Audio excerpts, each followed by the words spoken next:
Discovering the joy in words. Understanding euphoric.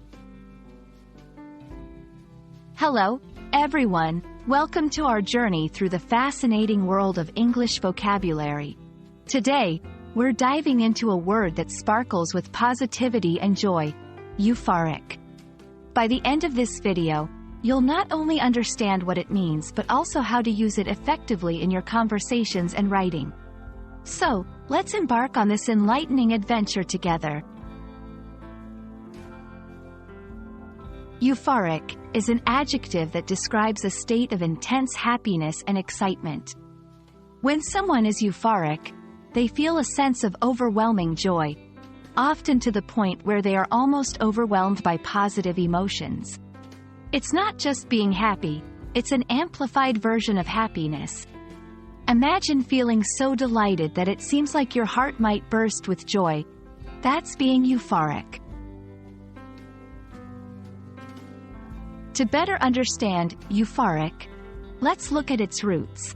It comes from the Greek word euphoria, which is derived from eu, meaning well, and pharaoh, meaning to bear.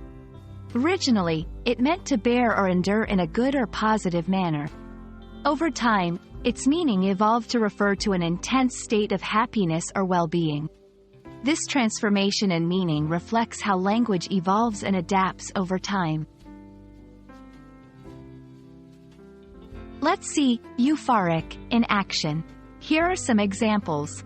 1. After hearing the news of her promotion, she felt euphoric.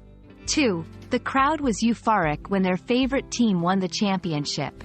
3. He experienced a euphoric sense of freedom on his first solo flight. In these examples, euphoric is used to describe an extreme level of happiness triggered by a positive event or experience. Understanding synonyms and antonyms can deepen our comprehension. Some synonyms for euphoric include ecstatic, elated, overjoyed. Antonyms, or opposites, of euphoric include depressed, unhappy, miserable. You can use euphoric in both formal and informal settings. It's perfect for describing moments of great achievement, personal milestones, or any event that brings immense joy. For instance, you might say, "I felt euphoric on my wedding day," or "The audience was euphoric at the end of this stunning performance." And that brings us to the end of our exploration of euphoric.